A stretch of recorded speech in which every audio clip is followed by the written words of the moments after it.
manufacturing to the most basic group of gardening enthusiasts, it's the same task, conveying a passion.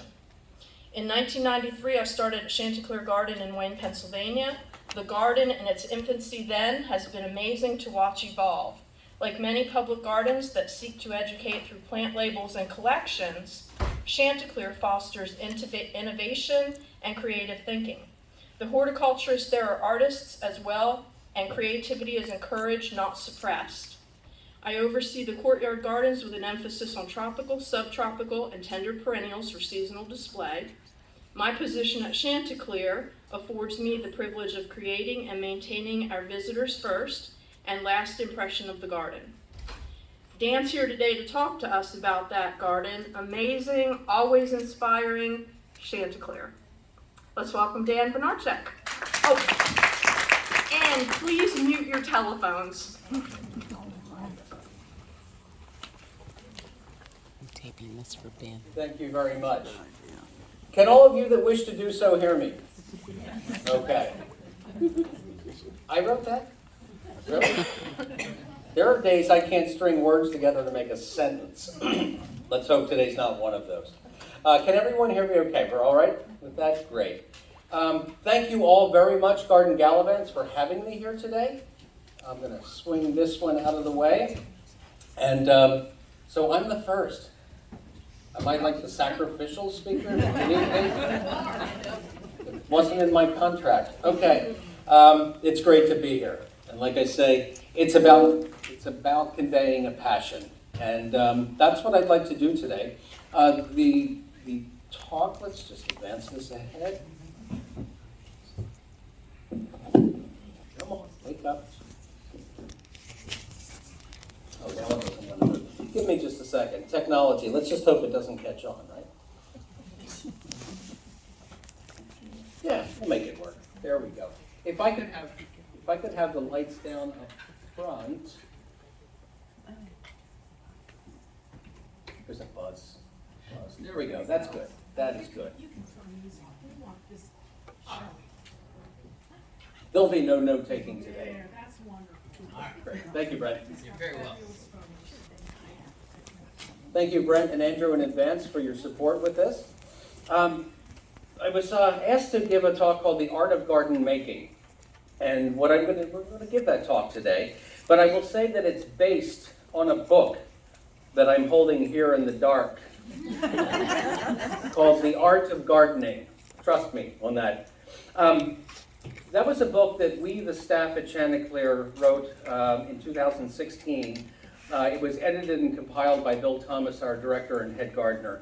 And it was the story of Chanticleer and how we garden at Chanticleer through the voices of the horticulturists, myself, my coworkers. So it really is a first-hand report on what it is we do.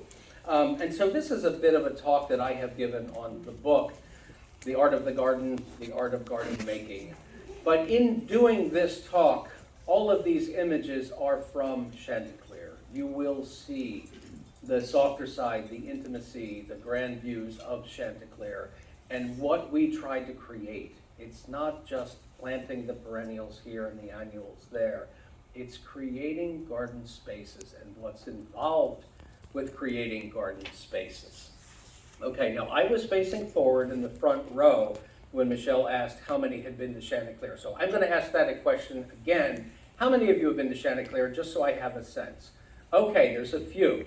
So for those of you that have been, you'll see what goes into the process. For those that you haven't, you'll still see what goes into the process, but hopefully you'll have the opportunity to come up and see how that is employed. So without any further ado, let me tell you how I do it. I don't. First and foremost, let me tell you that this is a team effort, okay? Our full-time horticulture staff supplemented with seasonal horticulture staff. Our administration, as well as our visitor services, and one slide that's not in here, are our seasonal interns that join us as well. This is a team effort. Let me also say that don't think for a second that any one person or employee can answer this completely. This is my take. This is my 2 cents.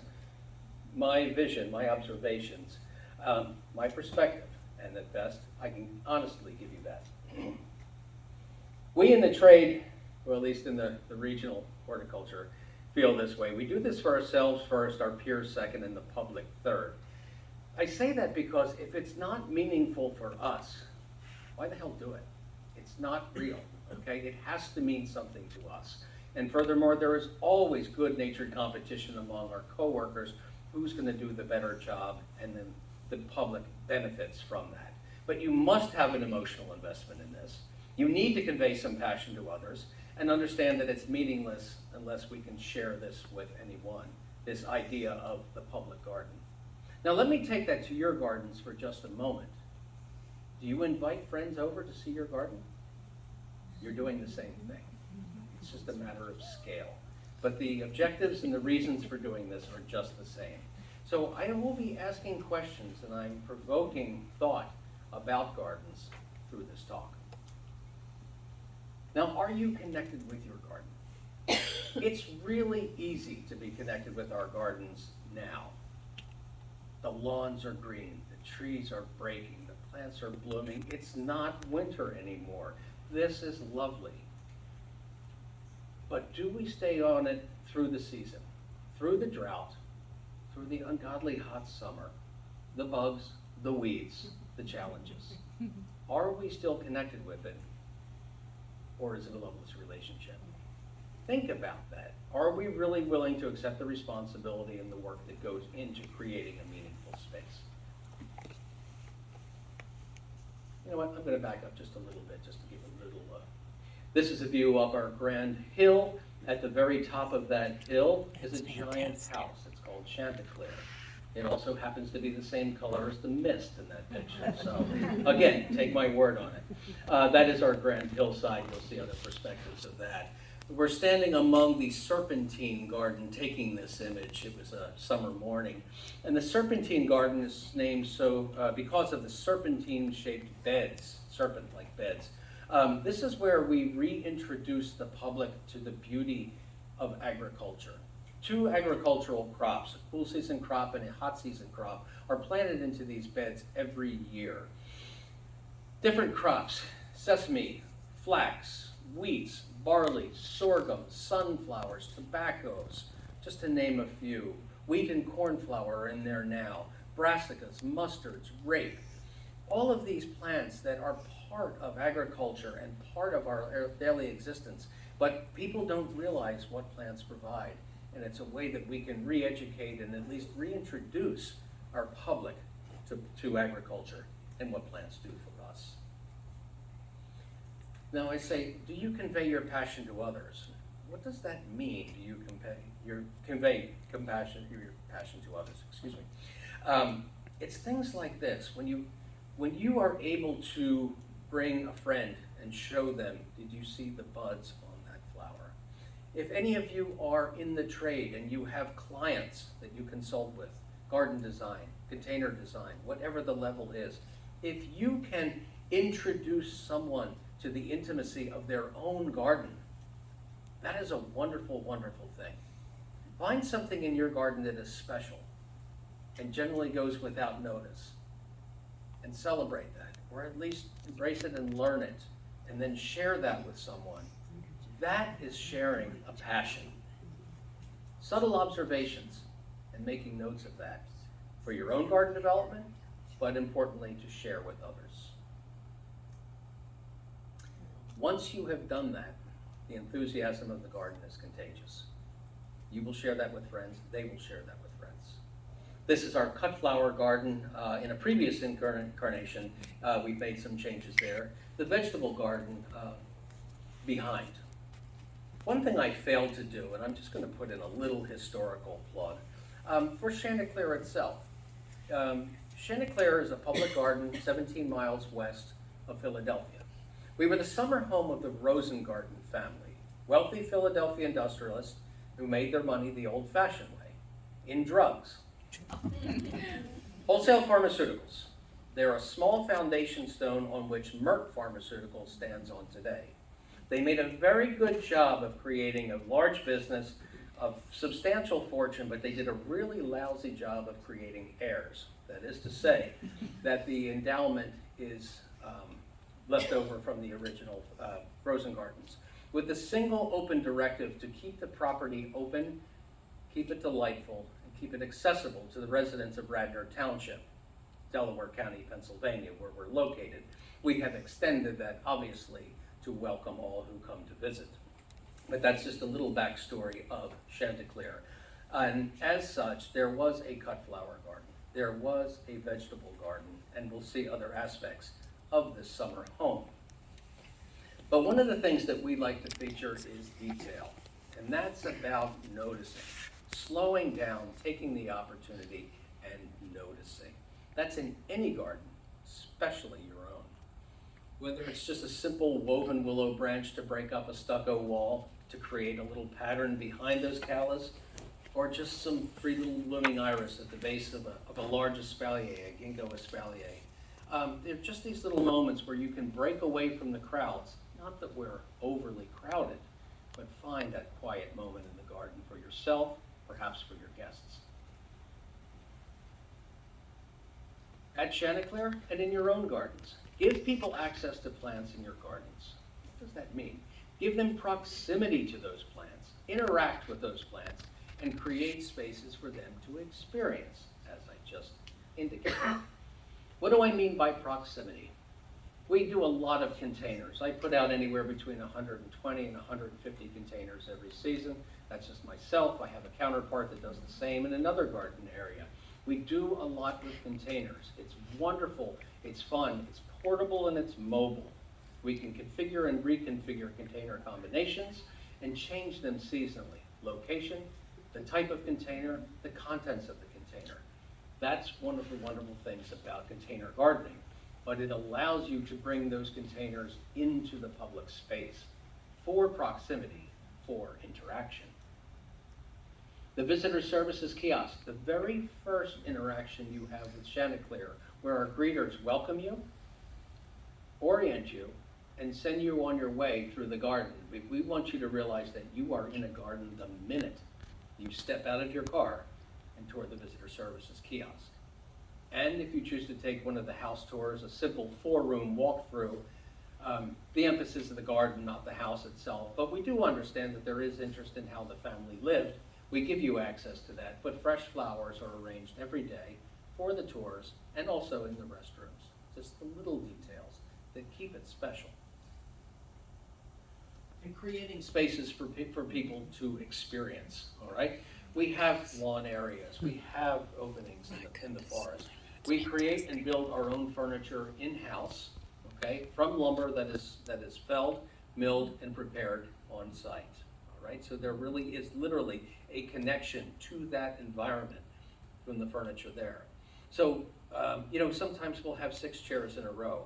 Other times we'll have 4. Sometimes it's an intimate 2, okay? It just gives people a reason to enter that garden, to interact with it, and to find their space in the garden. Now I'm simply going to back up just for a moment. This is our orchard lawn. This was once a crabapple and cherry orchard, an apple and cherry orchard on the front lawn. After many years, Mr. Rosengarten and the trees fell into poor health and disrepair, and we replanted with crabapple, blight and scab resistant varieties of crabapple and cherries, mainly so that we didn't have to spray, okay? So it's more of a stylized orchard at this point because we're responsible for the chemical application, and frankly, we would rather not do that, nor do we want to assume the liabilities of the public and chemicals in that way. So we are tolerating a bit of disease, a bit of tattering, so that we can have a safe and inviting environment for the visitor. But as such, you will see thousands of bulbs under those crabs and cherries, all right? I'm not much of a bulb person, but hundreds of thousands of daffodils, camassia, narcissus, muscari, blooming, early bloomers, mid-season bloomers, and late-season bloomers, overlapping for a perceived exaggerated bloom time. It's pretty damn amazing, and it's happening right now. This is the arbor that overlooks our pond garden. That magnificent white wisteria has been there for years. We train it every year. But to walk into that cathedral of flowers, to hear the insects buzzing in there, to be intoxicated by the fragrance of wisterias when it's like that, and to sit on those captain's chairs overlooking the pond below. That is an experience. That is a garden moment that you will remember, and it's creating those. Sometimes it's as simple as 2 chairs by a pool. There's a small water feature that simply makes a little movement, a little bit of noise in that calm pool. Sometimes it's a very rustic experience. This is along our stream garden in our native woodland. There is a more paved path through the same woodland, but there is a there is a peel-off, an exit ramp, if you will, into this more organic, this more rustic stroll along the stream. So there is a path for anyone at Chanticleer, and there is a place for anyone at Chanticleer. But when you sit in this corner of this cool, effectively grotto with a fountain, this wonderful acanthus, this one is called Whitewater, and it tickles you. It's right there. When you sit, your hand falls to this. And again, it's by virtue of a container. It gives you that portability. It gives you the ability to let these plants interact with the public in that way. And you can do this in your own home, but give some thought about how and where you have the opportunity to sit. What happens in those spaces? That space I'm referring to is at the far end of this water rill.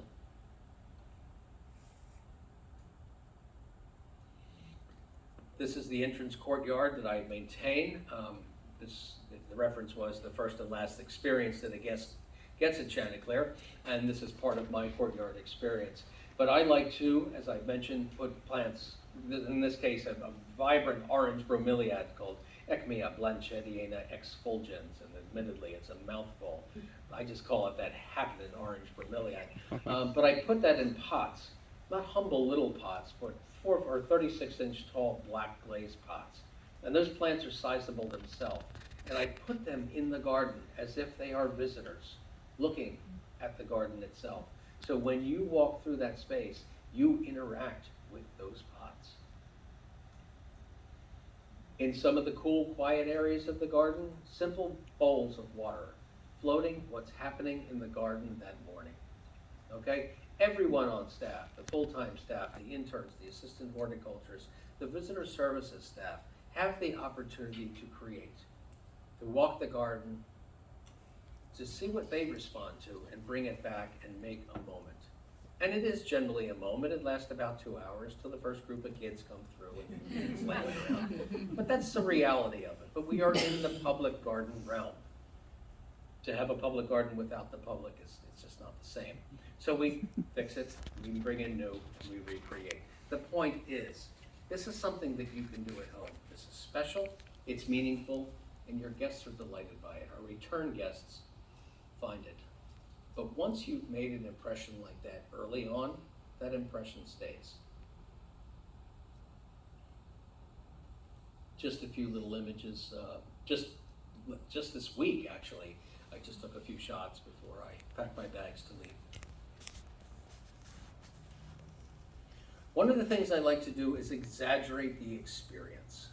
I mentioned that I manage small courtyards at the beginning or at the end of the visit. So one of the things that I do to manipulate that small courtyard experience is work with big plants. There is a horticultural level to Chanticleer without a doubt, but there is also a theatrical level to Chanticleer. Much of what I do is in that theatrical realm. So it's the experience of the journey, the intensity of that experience, and by virtue of the scale of that experience. This is our stream. It's called Bell's Run. It runs along the back of the property, a waterway that weaves down there. And those are Camassia. Native to the Pacific Northwest, the Native Americans called that quamash. It was a starch, it was a carbohydrate source. Now, if we planted daffodils and narcissus and other bulbs in those lawns, they would rot. It's low, it's saturated soil. But quamash requires saturated soils. Now, to go out and plant that many bulbs, you think we print our own currency. We don't. Public opinion is we do, but we don't. But we made a choice to invest a fair amount of money in a fair amount of bulbs. But to do so, we also chose a bulb that would A, have a very good chance of surviving and thriving, but B, that was a known perennializer that would only build and increase. So once you've made that initial investment, it builds, it builds. And there is a day, about a week to 10 days from now, that we will look down this perspective at Chanticleer and those seas of blue take your breath away. In the same way that the gravel garden, later in the season, the Mexican feather grass in the background moving, and the solid stalks of the lavender in the foreground. You have rigid, you have soft, and you have movement and fragrance. The senses are stimulated. Do you do that in your garden? Think about that. But it's the big stuff. I'm a sucker for the big stuff.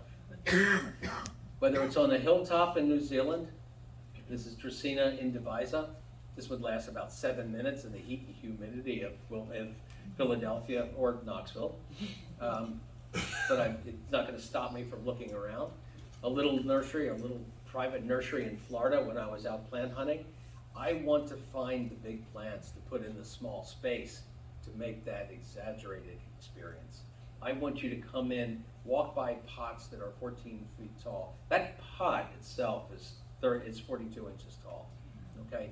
So that experience, and then when you've had enough, you sit down on the bench, and you're shaded by 16-foot Yucca arboreas. There's something dramatic about that, okay? You remember that.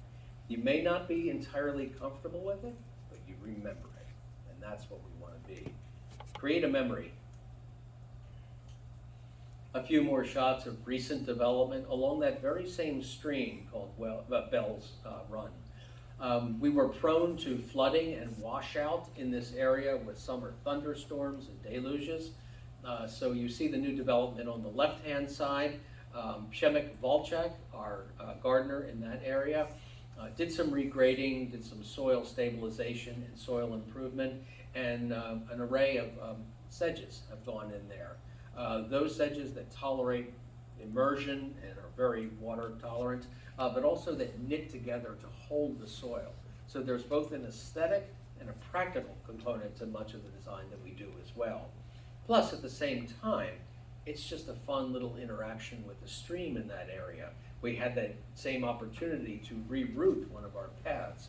So the interaction with water, be it on the left slide with that bowl and a very simple fountain, on the right side, the simple crossing of water, or maybe it's just a little pool of water, which leads us into our next idea. Is that a really mediocre image of maple leaves, or a really exquisite image of the shadow of the canopy above? It's the detail. It's how we look at things. It's what we see and how we process that. On the sun porch at Chanticleer, it is an open porch on the side of the main house, a delightful respite from the hot sun of the summer tour. Step into the sun porch, sit down on the wicker furniture, and enjoy the shade immediately. But as soon as you begin to slow down, where do your eyes fall? Well, they fall on these wonderful combinations of plants. David Mattern, our gardener in that area, has what I call a jewel box style. And he has these wonderful little delicate treasures that you can just sit and enjoy, process. And once you have slowed and begin to think about what you're seeing, you begin to look at things differently. You begin to see them in a different detail, a different scale. And you see the wonder in the plants. And then you can come back out and begin to enjoy the garden. Wow. And all it has to offer. This is our gravel circle. This was the old entry point for the original home. Once we opened to the public, we literally closed the driveway. The driveway became part of the strolling path, and this area was filled with a loose red gravel. Now that gravel is raked every morning, sometimes multiple times in the daytime, to create a wonderful individual pattern for our guests. We want every guest to approach the main house as if they were visiting the Rosen Gardens and experiencing that gravel circle. When the cherries that circle that space, Furnace Accolade, an upright Kwanzan type cherry, when they fill with pink blossoms, it's intoxicating. When the wind swirls and the petals begin to drop, it's a vortex of pink petals in that space, that circular space. But when they fall, where do they fall? Into those grooves, and they lodge in the valleys. And it's so important how it's scraped and what it does. Now that petal drop doesn't last forever. It doesn't last for more than 3 or 4 days. But when it happens, it's really quite special. So those are the big things. Those are the big eye catchers. But one of the things that I think we do well is we work the difficult places. Every garden has tough spots to work on, okay? This is simply an access point to an attic where we keep air conditioners, condensers, and mechanicals. But how do we handle those? I can't hide it. I can't make it go away. So we work with it. We all have those challenges in our gardens. And how do we approach those? This is a view up to our ruin garden on the left-hand side. Those wonderful tufts of grass are Sporobolus heterolepis, prairie dropseed, a native grass. We're going to see a little bit more about them later. And then the pool, we have on the right-hand side, that's one of our pool houses, a pool in relation to the main house with these two sort of follies, if you will, the pool house and the bath house, as we call them, on either side. Now at Chanticleer, make no mistake, we are plants people, okay? We're designers, we're fanatics, we're plant people. We groove on plants, we really do. And we love the wow factor. We love challenging people. What is that? What is that? But make no mistake, there is also this. Okay? We love to challenge people and find those things that are just a little different than the ordinary and push. Amicia zygomaris, a high altitude Mexican legume that I discovered in one of the cold frames at Great Dixter when I'm taking a walk with Christopher Lloyd one morning when I was, years ago when I stayed with Christo at Dixter. It was the morning that I was flying out and we were taking one last walk through the nursery, and I saw this at Sissinghurst the day before. And I said, Christo, what is that? I saw that at Sissinghurst. And he reaches in, gotta make that noise go away, reaches in, grabs the plant, pulls it out of the pot, shakes it against the wall, shakes the soil free, grabs his secateurs, cuts the top off, had a napkin, a towel in his hand, wrapped it and stuck it in my hand and said, take this back to its home and grow it well. I wrapped it up, I took it back into my room, I stuck it in my dirty underwear and packed it in my bag and brought it back to America the way we used to smuggle plants. When it was potted up, I potted up and I actually began to research this. Sure enough, I found out that it was a high altitude Mexican legume. It is a New World plant that I had to go back to England to find. So ever since then, I've been growing it at Chanticleer and sharing that. And it's a wonderful plant. I didn't reintroduce it. It had been here all the time, but it was sort of, well, it was reintroduced in a way. So people knew it again and learned it again, and now it's available and a wonderful, interesting plant. So often it's the story, not just the plant, but how it got there and what it does. This main gate is in the kitchen courtyard, and the kitchen courtyard is where you start and end, mainly because the bathrooms are adjacent to the kitchen courtyard. But that gate is an intentional design. Chris Woods, our first director, had that gate made. It was the very first thing that was constructed in the garden, so that it was an intentional stepping out of the real world into the garden. It was an intentional act where you left the real world for 2 hours, all the troubles, all the problems, and came into this garden space. This is the teacup courtyard, so named for that stone water feature in the middle we refer to as the teacup. It used to be sited on a very large lawn area and completely disproportionate. It looked like a little demitasse out on the lawn, and that's where it got the name the teacup.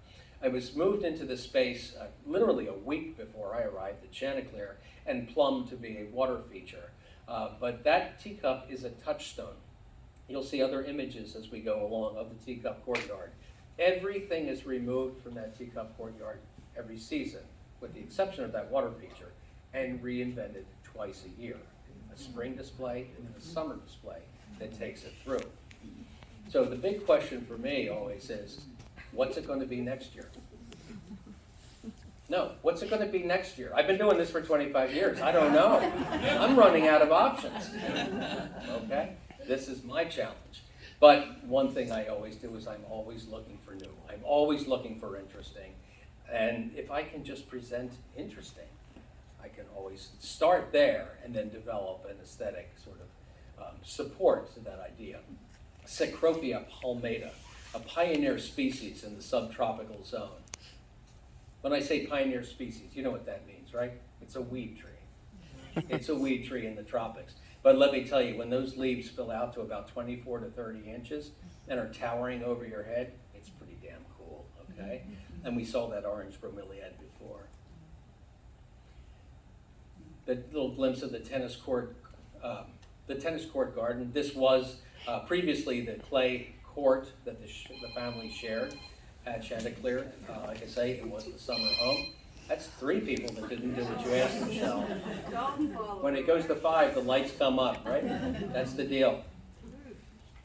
This is just another glimpse at the orchard lawn where we saw the other chairs before. Another perspective, just another moment. And it was interesting, a single chair. This is a little sidebar. I hadn't really thought about saying this. We had a very heartfelt letter come to us 3 years ago, pre-COVID. You know, the world stopped for about 2 years, but pre-COVID, saying that a visitor really enjoyed Chanticleer. She and her husband enjoyed Chanticleer for many years together, and unfortunately he passed.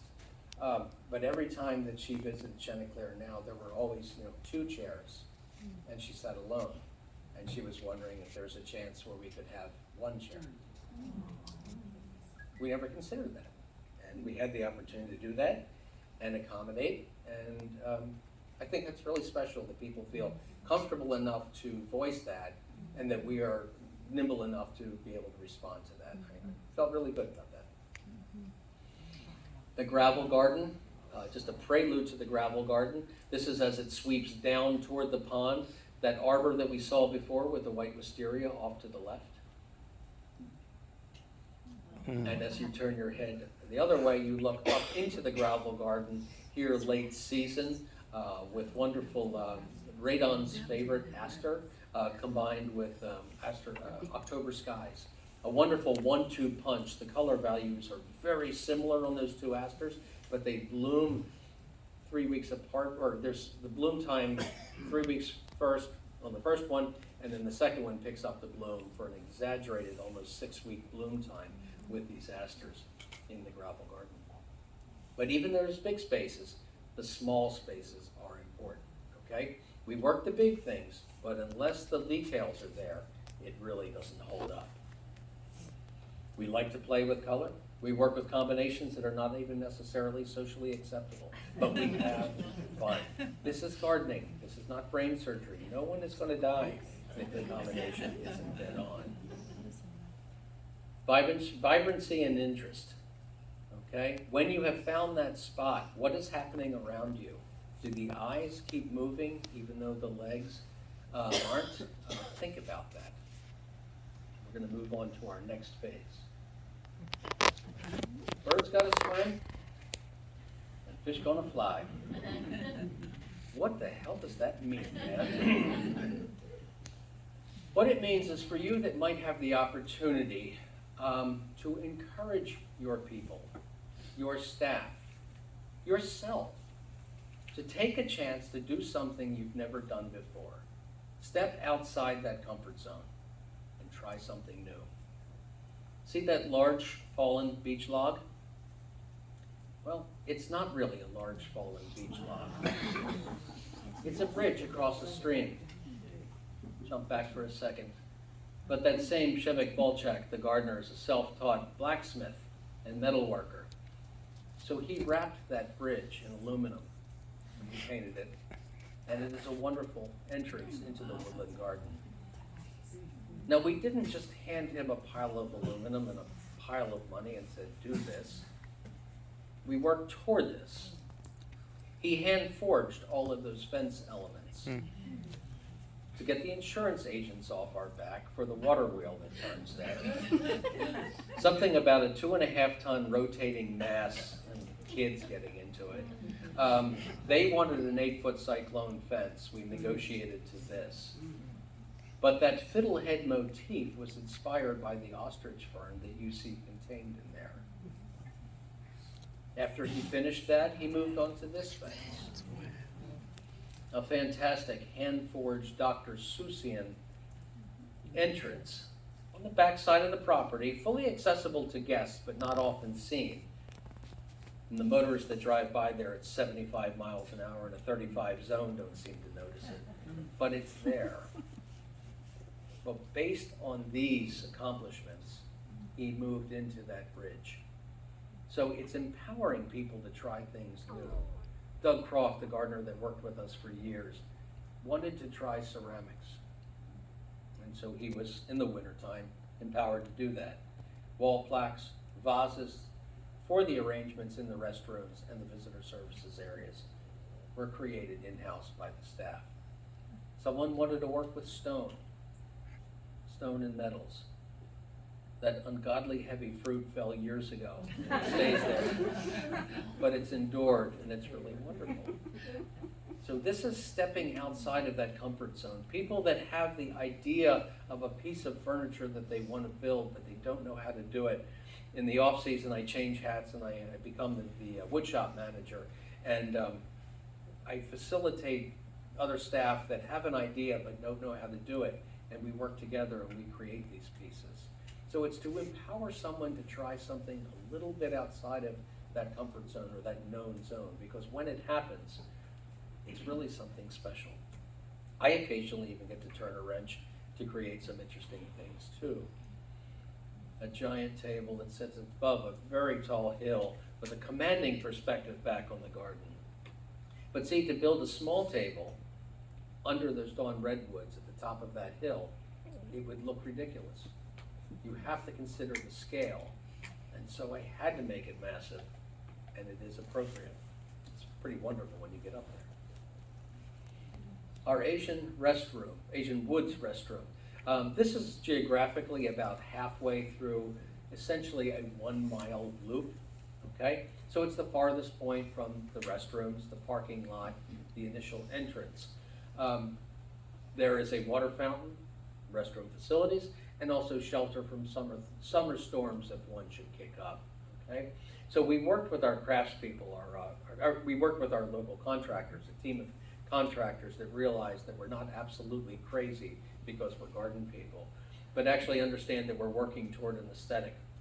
So that is completely to code, even though we really work the code and work with the inspector, but that is completely to code, but aesthetically very pleasing in our Asian woodland. And the Asian woodland is a collection of plants with Asia major provenance. But it comes down to the details, the water fountains, the railings, again, hand forged. What inspires us when we're building? See the bracted dogwood flowers? Well, that railing resides under the dogwood tree. It's drawing inspiration from your surroundings. This was a bench I built years ago, white oak, from a great white oak that was felled on the property. I'll refer to that white oak a few more times. But it was the first collaboration that the wood shop and the metal shop did together, okay? And that filigree that you see there is inspired by the branches and leaves of a linden tree that sits directly above this bench. Now, Lowry was a little skeptical about this whole idea. She says the wood shop and the metal shop generally don't play well together. She was right. It continues. But despite that, we build an interesting piece of furniture. And ideas like that, from the very beginning, that gate I talked about, carry through. The interaction of metals and woods, the interaction of different elements coming together to create wonderful spaces. A few years ago, we built an elevated walkway to make our journey completely accessible. We had unfortunately 2 steps which precluded full accessibility. So we converted a 75-foot path with 2 steps to a 175-foot journey switchback that gives us full accessibility down a hillside. But it was a pretty wonderful, a pretty massive project, but pretty wonderful in its completion. Risk and taking chances. I mentioned early on that we were very fortunate that we have a nice endowment. Okay, we are very, very fortunate. We will be the first ones to tell you that. But because of that good fortune, it is incumbent upon us to create a good garden every day that we are open. We don't have an excuse not to, we really don't. But because of that, we also have the ability to take risks where other smaller gardens and organizations can't take that risk. To learn from different plant choices and different projects. This lawn, this was the Sporobolus lawn. Sporobolus heterolepis, I mentioned that before, the prairie dropseed. That's a plant that is native for you, for me, and all the way out into the Ozarks. It is a tough perennial grass. It does not like care. It does not want to be pampered. It is a survivor, okay? And we chose that for the lawn area outside of the ruin. So this is what Sporobolus looks like in the wintertime. Here's your January visit to Chanticleer. That is the ruin garden in the distance. Now that stone wall that you see there is what's known as a ha-ha, okay? And the ha-ha is a convention of English Romantic landscape style. That is to say, the fields closer to us would have been grazing fields with livestock. And that low wall kept the livestock from approaching the house. But from the home, the perspective, that wall disappeared and the pastures became borrowed scenery, okay? And that's the mechanism of a ha-ha. So our Sporobolus lawn was to simulate the pastures. But we have a very dramatic maintenance of that. Now at Chanticleer, we're not allowed to burn. However, Mr. Rosengarten endowed the local fire company. So we have a very good relationship with the fire company. So every spring, the young firemen and firewomen and all their big trucks and all their equipment comes out to Chanticleer, and the fire chief orchestrates a live training exercise. And what's really cool about that is when all the neighbors ring up the fire company and say, Chanticleer is burning, they are reminded the Radnor Township Fire Company is having training exercise, and thank you for your concern. So that takes about an hour to burn that entire lawn down and yields that charred look on the end there. And about a week later, 2 weeks later, it's not the southeastern Pennsylvania hedgehog migration that you've heard about. This is Sporobolus coming back. You see the cherries in the distance. This is generally about April 1, first week April. And as it moves through the season, it continues to evolve. And by midsummer, this is what you'll see. Sporobolus heterolepis, the large tulip poplars and Bell's woodland, that wonderful stream, runs in the background there. We took the chance with 15,000 plugs of Sporobolus to see what it would do. And we took the risk, and it paid off. Other institutions have learned from that, have benefited from that, and we sleep very happily knowing that choice. We take aesthetic risks as well. We separate our production area, that is to say our cut flower garden and our vegetable garden, with a hedge. It happens to be an asparagus hedge, but asparagus is a very effective hedge. You put up a fence, it sends a signal. But you put asparagus fence up there, well, you still get the screening, but maybe not the bad message. We'll try things, knowing at the outset the success is questionable.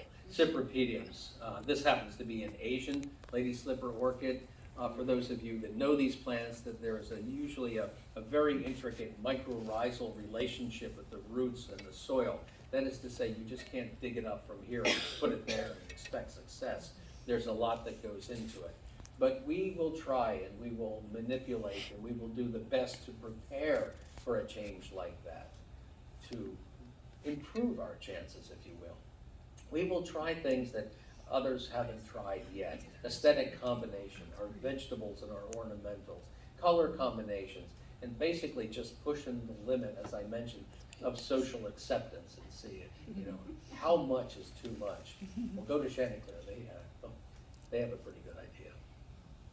That teacup, another season, another incarnation. This time I went with aquatics. I had never grown aquatics before.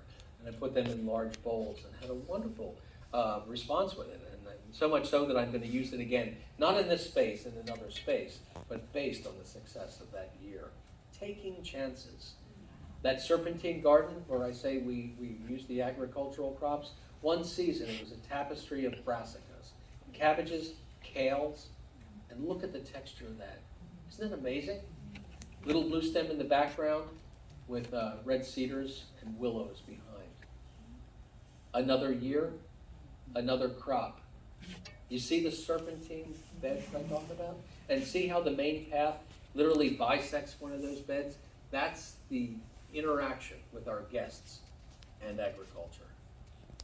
Sorghum, grain sorghum. We've all heard of grain sorghum. It yields a very thick, sappy syrup that is used for a viscosity builder in very high-end commercial lubricants, plus a lot of other applications. But all these things that plants do for us besides looking amazing in the garden. But it's working even the small moments, the quietest moment at Chanticleer, the quietest moment in your garden. Think about that moment. Just as important as the big pictures, the little things. Now we have a little tarnished brass plaque adjacent to one of the doors that says historical record or historical. Yeah, it's on a record somewhere. We respect history.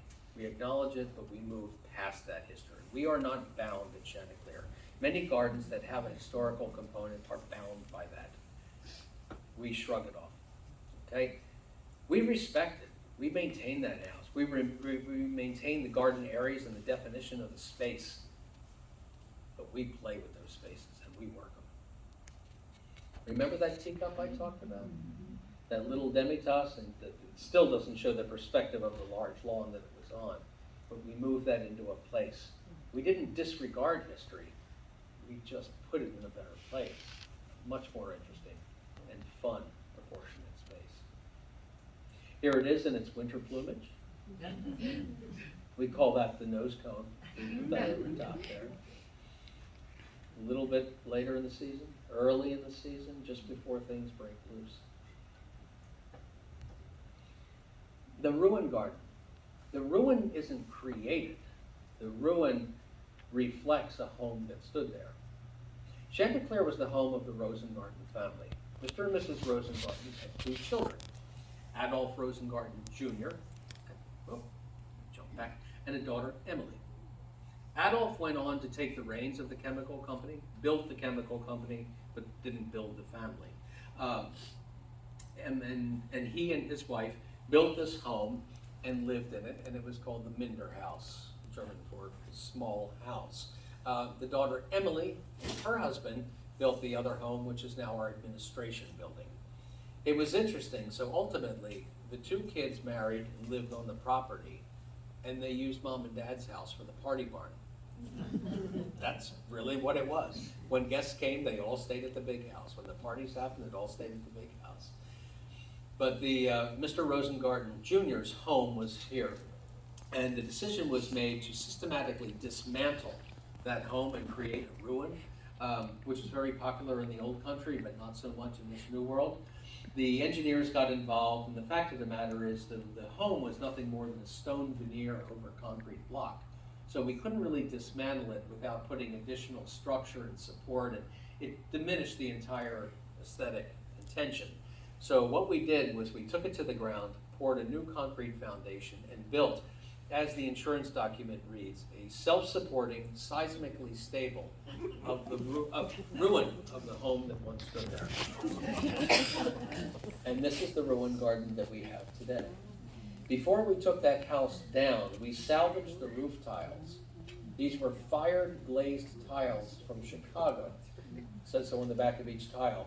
and we palletized and stored those so that when we rebuilt this space, this grand dining room with what we call the pool table, the water table, the sarcophagus to some, we laid that bluestone carpet, but the detail are the roof tiles that have been reset.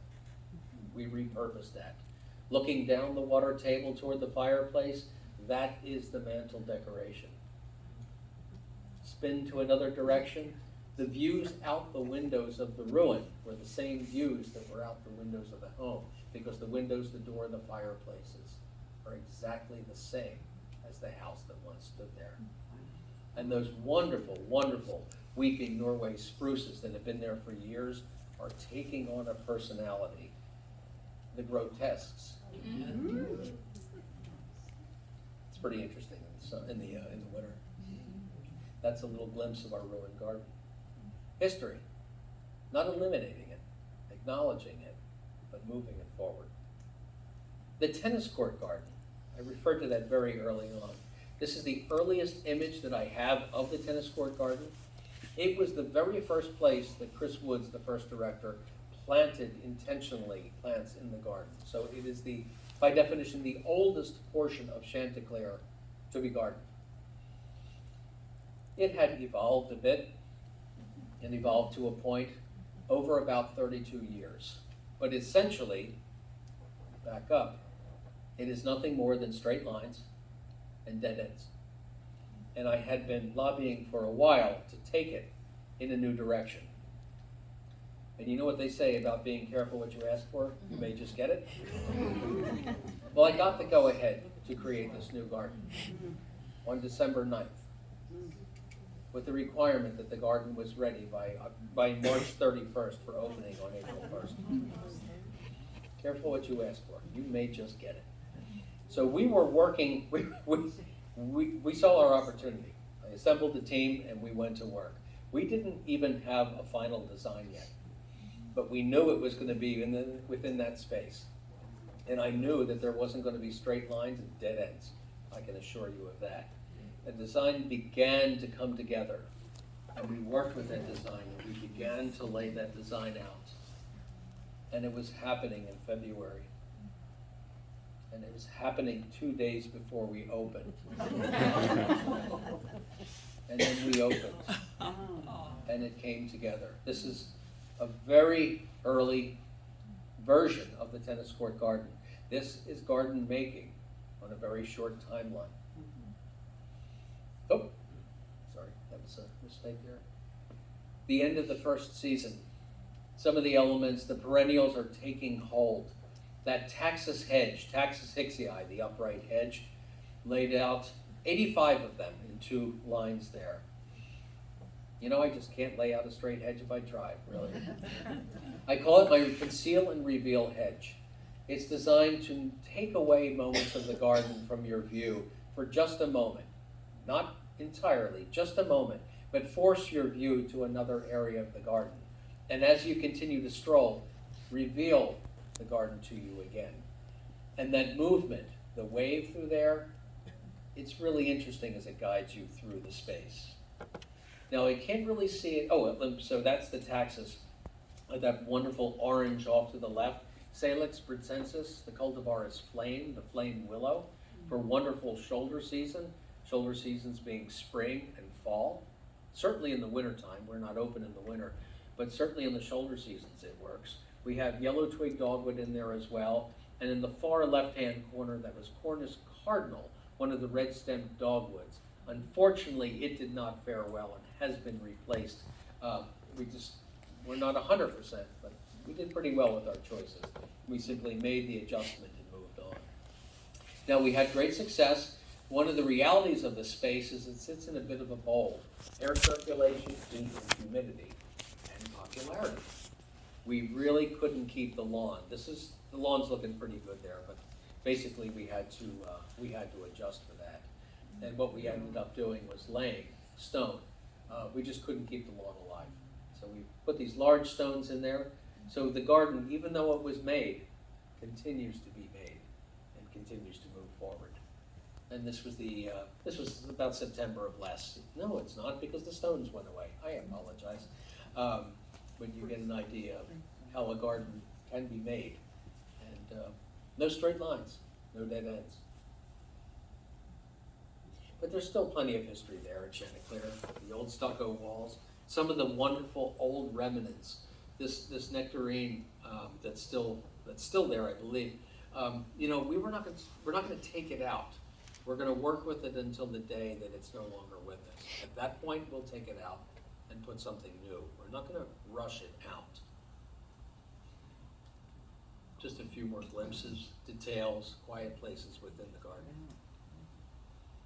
The gravel garden, its wonderful arbor, the lavender, just loving that hot sunny bank.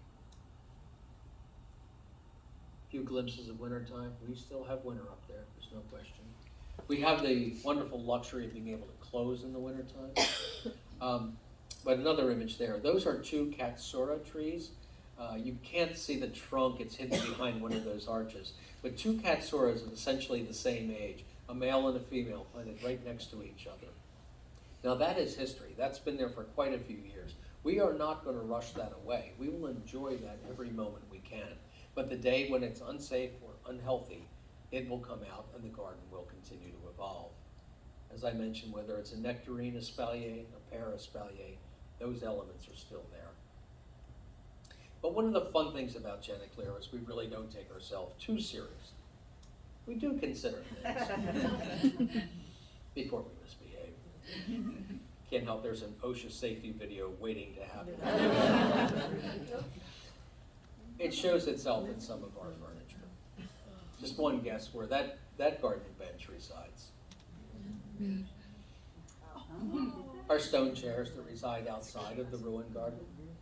The story is we had to move them outside because the roof was leaking at the ruin, but that's okay. We've got clear slip covers on order. We'll get them covered. But see that carpet in the foreground? Well, we don't vacuum it. We simply run a mower over it. A wonderful carpet of ground covers. Even a simple Adirondack chair, painted with something reminiscent to an area of the garden. Fiddlehead ferns that emerge behind it.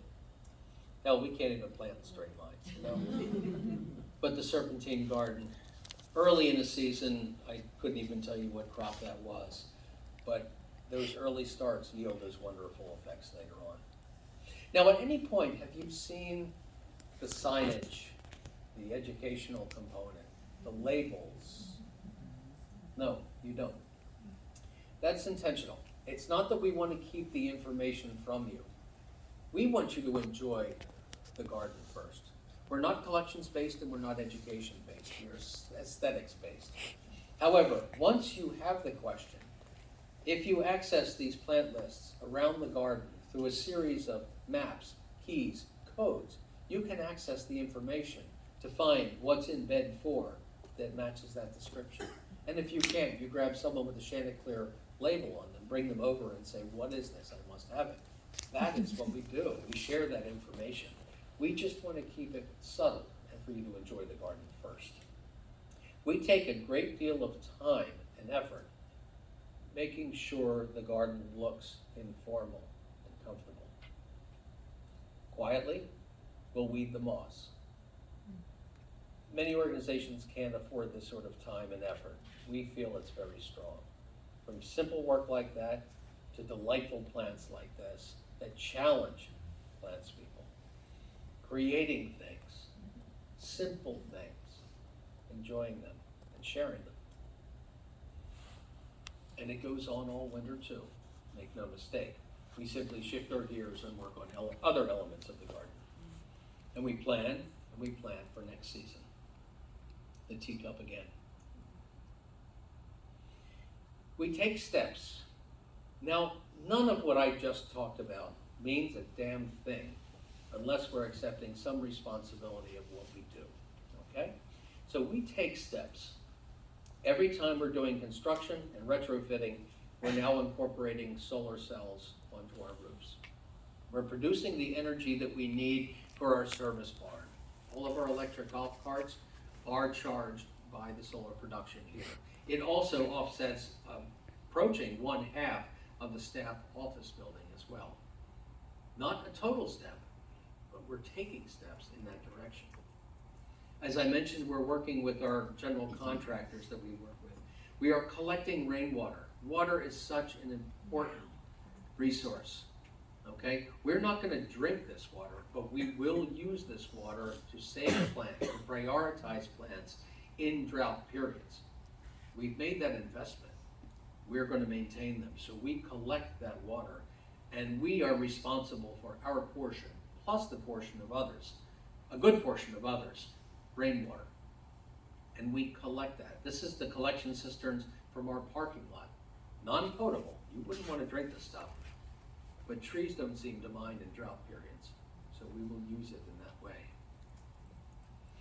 We talked about the elevated walkway. I showed you this very image. That's porous pavement. It's indicative of as we are converting our entire path over to porous paving so that there's not water runoff. Water runs through it, okay? Core 10 steel. Core 10 steel is notable because it's designed to rust, and that rust forms essentially a protective scab around that. So you don't have to paint it. You don't have to put finishes on it. You let it oxidize. It's engineered that way. So we're not introducing a lot of paints. We paint the railing where you put your hand for safety concerns, but most of that structure is not painted. But after we designed that, and then we swing back to artistic for just a moment, my director challenged me to create some seating opportunities to work with that elevated walkway. And while looking for inspiration, I say, what do we find on our paths every day? What is my inspiration? I look toward nature, and I look toward our garden, and I was inspired by a simple leaf. It's on our paths every day. So myself, Nate Pinelli, one of our groundsmen in the wintertime, created these jigs, and we bent aluminum, and we welded aluminum, and created these wonderful frames. And remember that great white oak that we felled that I referred to earlier on? Well, these are panels of white oak. Aluminum, so that it doesn't rust. It's weatherproof, it's light, it's strong. We did what's called a powder coating finish. It doesn't have to be refinished. And we chose white oak, which is a very weather durable species. And those combined makes a very sustainable and useful, beautiful piece of furniture. Okay. So as I mentioned, we are taking steps toward accessibility. This is a view from the very bottom. You can see the switchback as it works its way up the hill.